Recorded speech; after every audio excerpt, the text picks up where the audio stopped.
चुड़ैल पार्ट 1। ऊंची ऊंची पहाड़ियों और घने जंगल से घिरा हुआ भैरवगढ़ गांव काली पहाड़ी के ठीक पीछे था। काली पहाड़ी यानी मौत का घर। भैरवगढ़ गांव तक पहुंचने का रास्ता बेहद दुर्गम था। लगभग 24 घंटे घने तूफान और तेज हवाओं की वजह से वहां के वीराने माहौल की कहानियां लोगों के दिलों को दहला देती थी। ऐसे बहुत कम लोग थे जो भैरवगढ़ गांव तक जाने की हिम्मत करते थे। लोगों का कहना था कि इस गांव के आसपास बुरी आत्माओं का साया मंडराता है। गांव के रहने वाले लोगों ने वैसे तो अपनी आंखों से किसी बुरी आत्मा या साये को नहीं देखा था, लेकिन गांव का बच्चा बच्चा इस बात को महसूस कर सकता था कि गांव के ऊपर कोई तो खौफनाक साया मंडरा रहा है। और उसकी वजह ये थी कि उस गांव में जैसे ही कोई लड़का 18 साल का होता, उसके 18वें जन्मदिन की रात ठीक 12 बजे अकस्मात उसकी मौत हो जाती।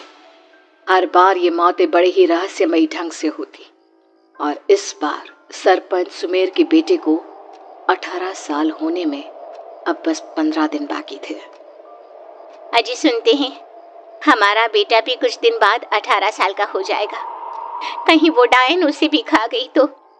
कैसी बातें कर रही हो? जब वो इस गांव में ही नहीं है तो कोई भी डायन या बुरा साया उसका कैसे कुछ बिगाड़ सकता है? उसे कुछ नहीं होगा।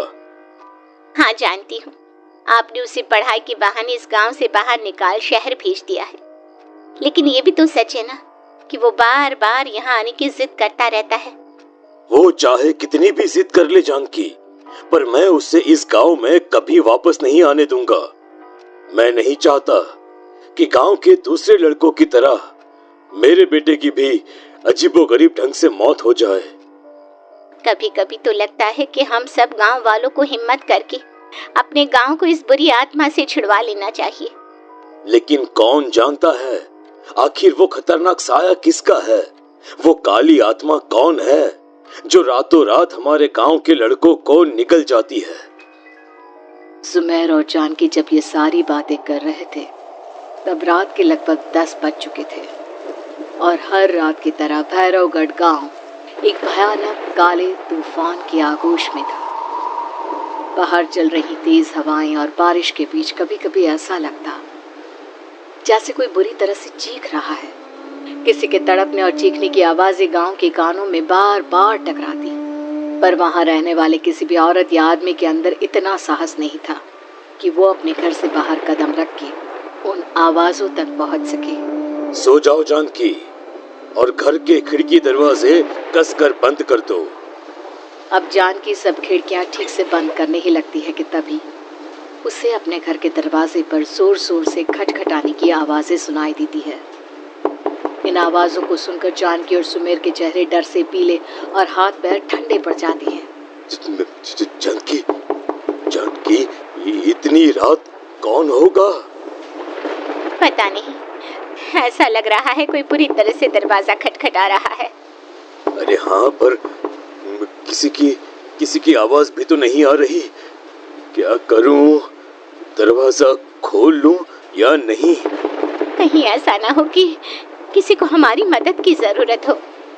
लड़खड़ाते कदमों से सुमेर दरवाजे के करीब जाता है और अपने कान को दरवाजे पर रख धीरे से आवाज देते हुए पूछता है, कौन?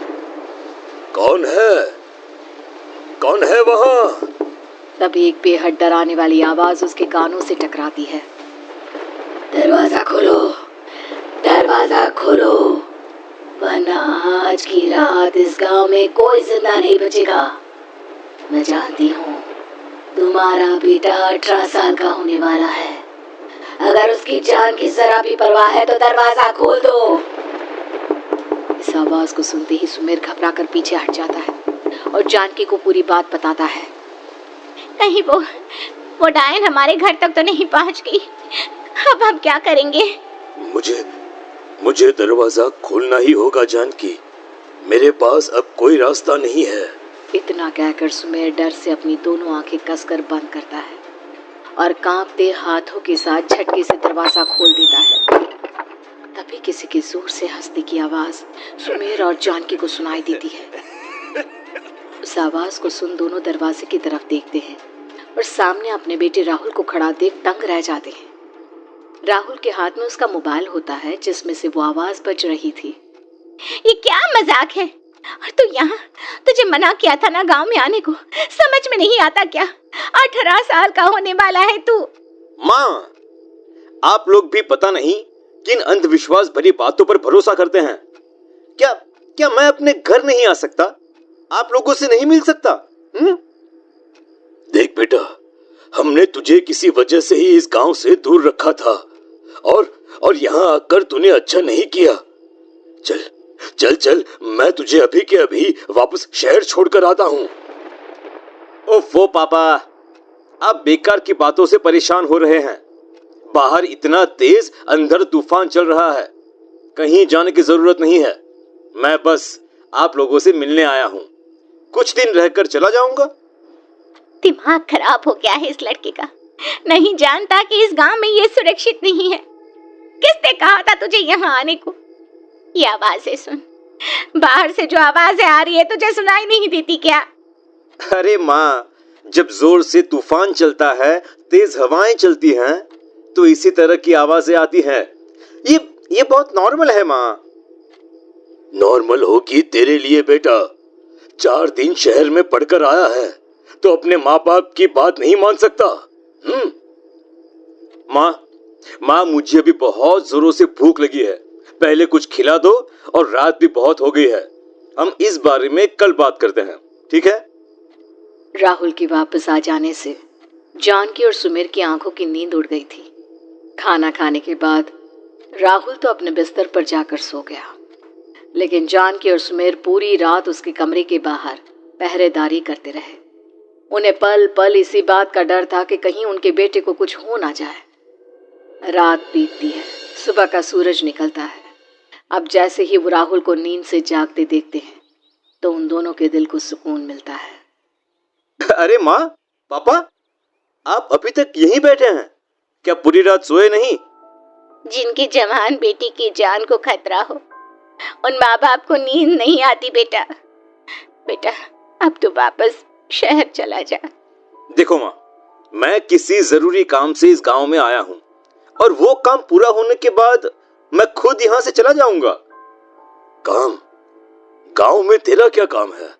पापा, मैं बचपन से ही इस गांव के बारे में बेहद डरावने किस्से सुनते आया हूँ, इसीलिए अब मैं उन्हीं किस्सों के ऊपर डॉक्यूमेंट्री फिल्म बनाऊंगा। रिसर्च करना चाहता हूँ कि आखिर सच्चाई है क्या। हे भगवान, लो जी, सुन लिया, और भेजो इसे पढ़ने के लिए शहर।